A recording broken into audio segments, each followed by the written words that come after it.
ओकर बाद देखिए शुक्रवार को बाहर अच्छा आज हम पूजा करेंगे अच्छा जयंती मंगला काली भद्रकाली कपाली दुर्गा क्षमा शिवा धात्री स्वाहा स्वाहा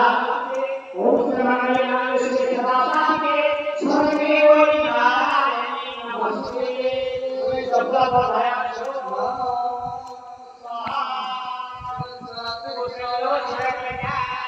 गीत गोड़े लगे दुल्हा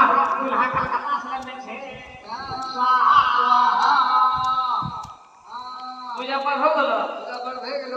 जबला पर सुल्तान से हेबे पूजा में होत और पुरुष के आगे जी हां की गले सिलेंडर आयल है और हमारे राही ठाकुर निक्की बाबू निक्की के सजन से प्रोग्राम हो रहा है। हाँ जी। क्या निक्की बाबू का अभी तक पता नहीं है कहाँ है। भाई इतना पता हो गया क्या ये चाय बनाए गेला तो निक्की बाबू हाँ जिनके सजन से हम लोग यहाँ पहुँचे हुए हैं। क्या हाँ जी हम लोग का ऑर्गेनाइजर साहब उन्हीं बाबू है मैन मालिक है। अच्छा निक्की बाबू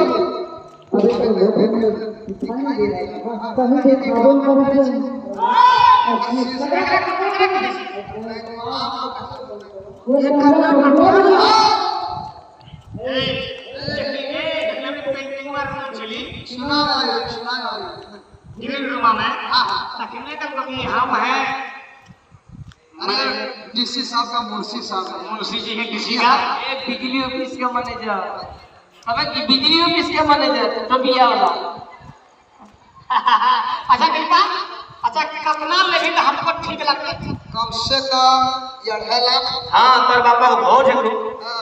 ये 1.5 लाख कते बोलबे कते बोले 5 को 500 5 को 500 ये ठका ले अबे 5 को 500 कली तुरते करी दे तो मैं 5 को 500 कहीं 25 को 500 कर हमारे छोटू बाबू बड़ी ठंड है। अरे ठका है छोटू बाबू पहले उधर से देखो क्या बात है और तो पुरस्कार आ गया जी सनी बाबू की तरफ से सनी बाबू की तरफ से हाँ उनके तरफ से पूरे कितना मिला है 5 रुपए का पुरस्कार यही वक्त सनी का रहा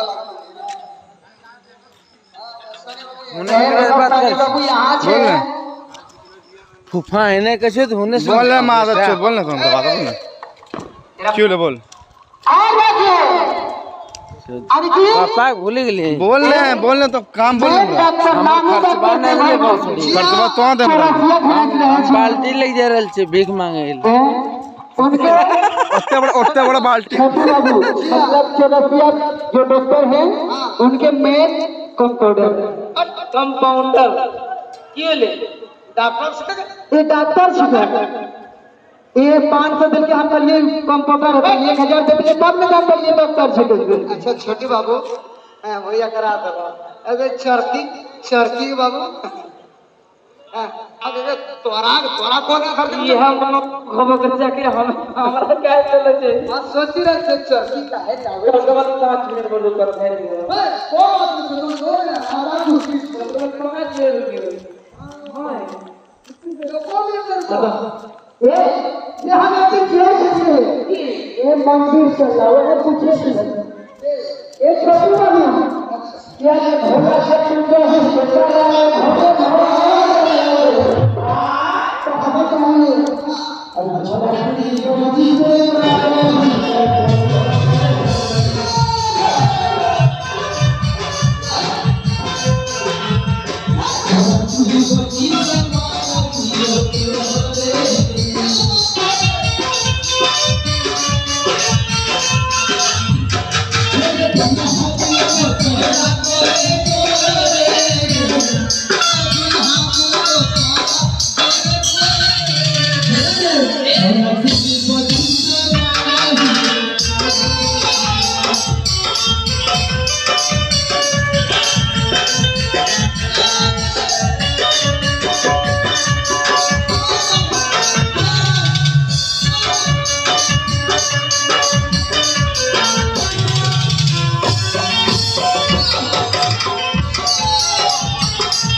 भूत दे लिए रखे हुए में जो राक्षस लग रहे हैं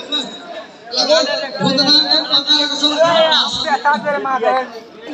हां सही बात है ठीक है अगला